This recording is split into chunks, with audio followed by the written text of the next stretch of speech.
military. If you have questions, please put them in the chat, and let's talk. Let's talk about what's going on, and let's get into it. So I'll hold on a second. I'm live. So we're going to talk about what's going on. Anybody have any questions? All right, let's talk about what Pete Hegseth said today in his ridiculous speech to the military generals that he flew in from all over the world for basically no reason. There was a lot that he said that is really an attack on women, and not enough people are talking about it, and so I wanted to bring it up. One of the things that he said that I think a lot of people missed in his speech today was he wants to put an end to anonymous reporting of incidents that are going on. And what he means is that when women want to report that they have been violently assaulted by another man in the military, right now they're able to make an anonymous report. And he wants to put an end to that, so that when a woman comes forward to say that she's been assaulted, they want it to be public. So it would put her safety at risk, her life at risk, her career at risk. And it's really an intimidation tactic that he basically threatened every woman in the military today, okay? Telling them that if you dare to come forward when you've been assaulted, and we know that the rates inside the military of women being assaulted is incredibly high compared to just any other workplace in the world. And he said that he thinks that women should not be able to report this without being retaliated against. So it's a very disturbing threat that he made to women across the military today, saying that if you want to go ahead and report this, everyone's going to know what happened to you, what you say happened to you, which is very difficult for anybody to admit or to talk about being violated. And you're telling women in the military that if you're violated, you can't report it anonymously. We're not going to investigate it anonymously. You will be put on display. You will be criticized.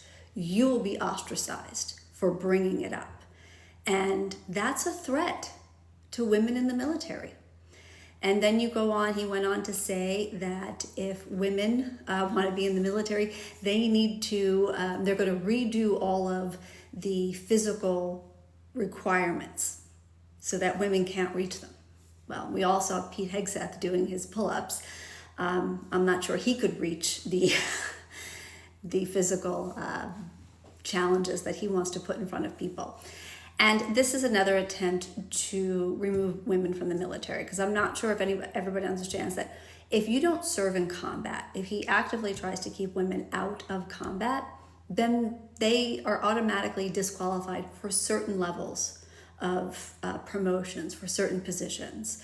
So it's really, I felt like, there's a lot that he said today that was crazy, but it's particularly, yes, the same guy that can't do a pull-up. Yep, that's him. That was kind of embarrassing with his pull-ups.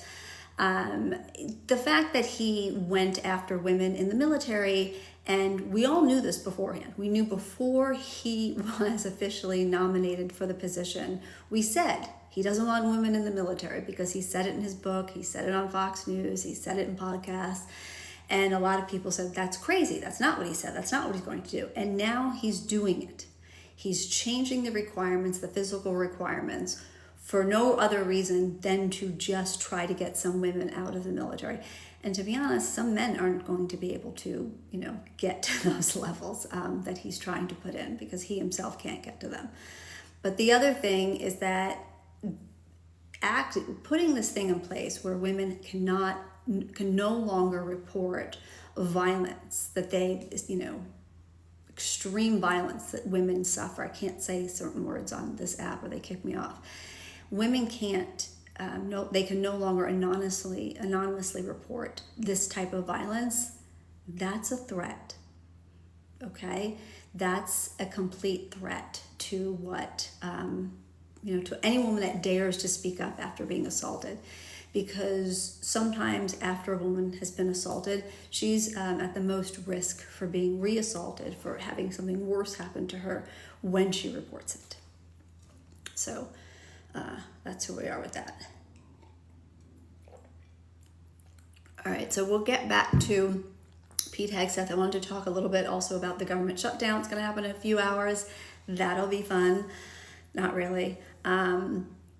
Basically, the Republicans are coming out and putting this line out, which I see every MAGA on my feed and everywhere else.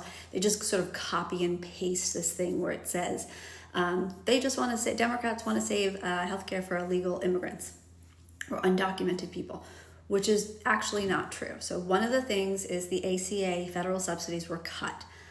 Myself personally, and my family, we are on the ACA.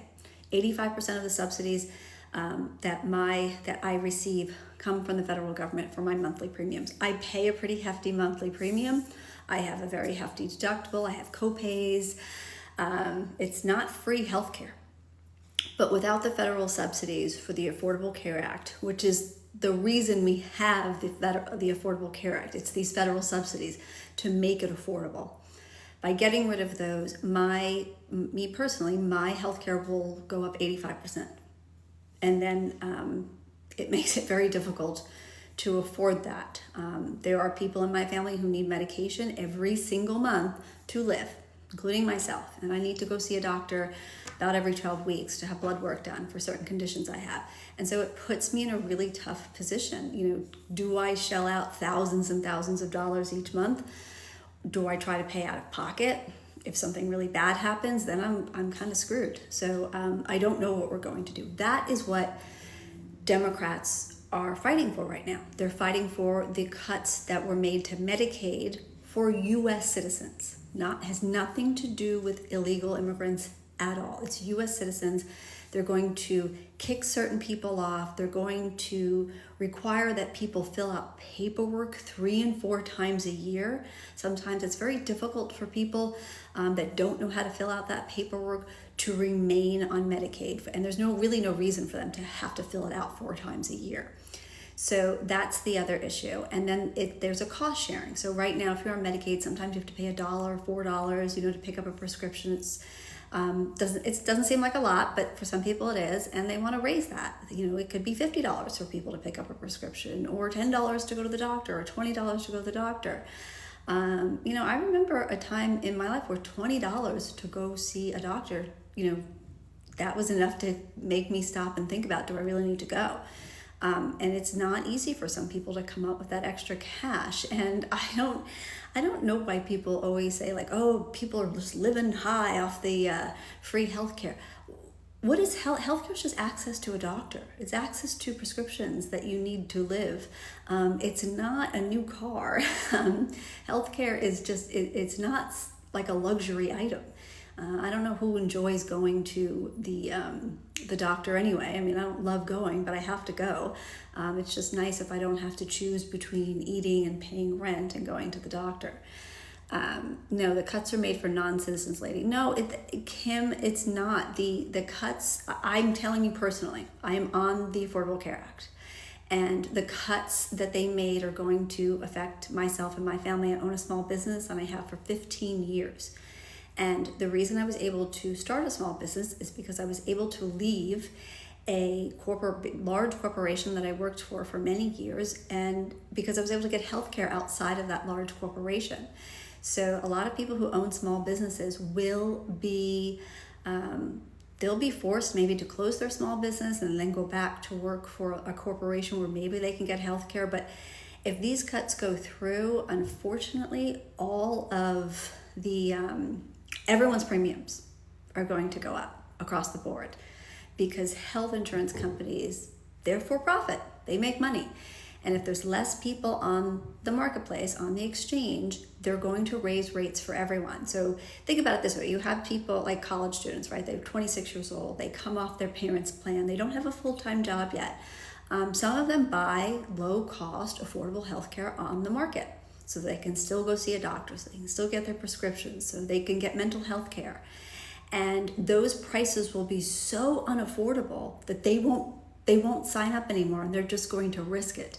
So it has a rippling effect, because when you have the healthy pool of people not signing up, that also makes prices go up. And then if everyone wants to talk about mental health care in this country and mental illness, and that's the problem for everything that we're dealing with right now, many of our young people need access to mental health care. And if they don't have insurance, they're going to go without it. And that causes a whole host of other issues. You have to show lots of proof to prove you are a citizen. It's not free, and it's affecting seniors. Yes. Somebody just read Tala. Yes, exactly. It's not, you can't just sign up for Medicaid. You can't just sign up for the Affordable Care Act. It's, it's a lot of paperwork. I have to provide a lot of information every single year when I sign up to make sure that I'm on it. How would a non-citizen even sign up for the ACA? I don't know. They don't have social security numbers. Some people who are here undocumented do get what's called an ITIN number. It's an identification number. It allows them to pay taxes into the system, but it never allows them to take anything out of the system, because it's not a social security number. It's an ITIN number. So it's not automatic. I used to think, Andrea says, I used to think USA was a dream. Today I see it like a nightmare, unfortunately. Yeah, it's, I don't know if you can tell my energy's a little down today, because it's very depressing about what's going on. And that meeting with Pete Hegseth really threw me off. I found it to be so threatening to women. I know that we have fought very hard to have women be able to be in the military to begin with, and then we have fought very hard so that they can actually stop from being assaulted by their, fellow military workers. And now they just want to threaten women and tell them just to keep your mouth shut. Basically, if you want to be in the military, you're just going to have to accept being assaulted. And the other thing that Pete Hegseth said during this thing is he wants to bring back like these hazing techniques that they used to do. Some of this has to do with leadership and higher ranking people in the military being able to actually put their hands on members of the military, like their direct reports, be able to touch them, hit them, beat them. He wants that to come back. And if you think to yourself, who is that going to hurt the most? Who is that going to make be the most vulnerable in that situation? It's women.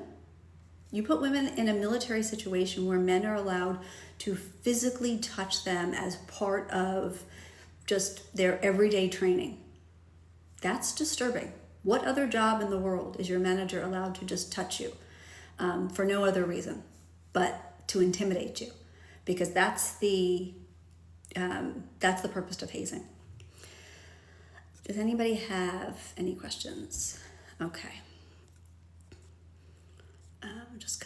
So we're going to go talk a little bit about, does anybody have any questions about the shutdown, about what's coming? It's in a few hours and the government will shut down. Your social security checks will still go out. The post office will still work. Federal workers will technically still be employed. They just may not get their checks. Where did you hear putting hands on a soldier as part of a new plan? Need to know.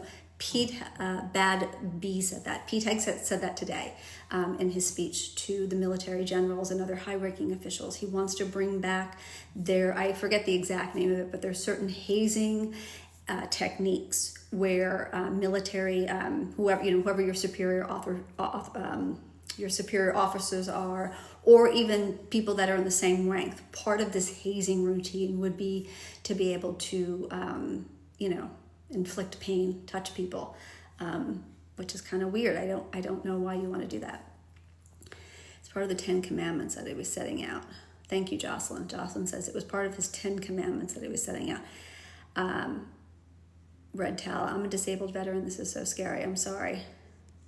How exactly is Donald Trump going to blame the Democrats? How exactly does Donald Trump do a lot of things? he just says it.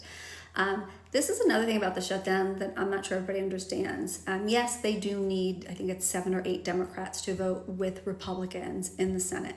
However, the Senate Republicans can just suspend the filibuster. They need, I think it's 51 votes, and they can get that. They can suspend the filibuster, and then they only need 51 votes to pass this legislation, to pass the continue resolution to keep the government open. And the reason both parties have been so reluctant to suspend the filibuster is because once you do it, that's it, it's gone. And then when the next party gets into power, they can just pass legislation with a simple majority. And it gives a lot of power to whoever's in the Senate, especially if they have the House and the Senate and the presidency. Now, here's the thing. If the Republicans really thought that this continued resolution and their budget and their big, beautiful bill was so great, then they would go ahead and suspend the filibuster, because they wouldn't be worried about ever being kicked out of power again, because it would be such a success for the American people. That's what they've been telling everybody, but it's not. And they know that once this bill goes through and people start to see it, it's like the ACA cuts are going to happen at the end of this year, but some of the Medicaid cuts won't happen until the following year. The no tax on tips, that ends in 2028. So they have, sort of staggered these cuts. And they know that once people realize what they've done, then they'll be out of power again. And that's why they're keeping the filibuster. So they don't actually need Democrats to keep the government open. They can just get rid of the filibuster right now, and they can pass this, and this could be done. They can not even have their continued resolution. They can just pass the budget, and then it's over. Because this continued resolution just sort of kicks the can down for until like the middle of November. It's just like 6 or 7 weeks. Okay, I'm going to see if anybody else has any other questions. Can't they just suspend it later? They can suspend, Galaxy Guy, they can suspend the filibuster whenever they have enough votes in the Senate to do so. So I think it's 51 votes that they need. I know Democrats really pressured the Democrats to get rid of the filibuster in the last session when we were in power. But we had Kristen Sinema and Joe Manchin who refused to get rid of the filibuster because they feel that government should work together to pass legislation. And once the filibuster is gone, you don't have to compromise as much. But they're not compromising now anyway, so it doesn't matter. But yes, they can get rid of it. Let's see. But why not cross the aisle and keep the government open? Well, I don't know. Why won't the Republicans talk to the Democrats? The Republicans are not even at the House of Representatives today. They're not there. All of the Democrats came back because they said, we'll be here. If you want to take a vote, let's talk about it. Let's put together some legislation that we can pass in a bipartisan way. And the Republicans, they're not even there. So there's no way to pass there's no way to keep the government open because the Republicans are not even there today. They're not even in Washington in the House of Representatives. So this whole, shenanigans about keeping the government open and we have a couple more hours to do it, there's nobody there. So it takes a long time to fly in. So it's not like they're not just sitting in their offices, they're back in their home districts. The answer is no, and it shows that's not how the military works. It's not the 1500s. Have you been in the military, worked in the, you're asking somebody else. I personally am not in the military, but I do have family members that are in it. I have family members that want to get out now because they are afraid they will be asked to do things that are unconstitutional and immoral. Okay, so I'm going to jump off now unless there's any other questions. You guys are great. I'm going to try to come live at least once a day, so please check back. 3 o'clock usually is a good time for me, but that'll change. So thank you all for joining. Thank you all for the gifts. I really, really appreciate it. And have a great day, and we'll see what happens. I'll check back in when we know more about what's going on, but the government probably will shut down today. So Lena Campbell says, Trump's destroying our country and still has support from the blind sycophants. Yes, I totally agree with you. So, okay, guys, thank you so much, and I will talk to you soon.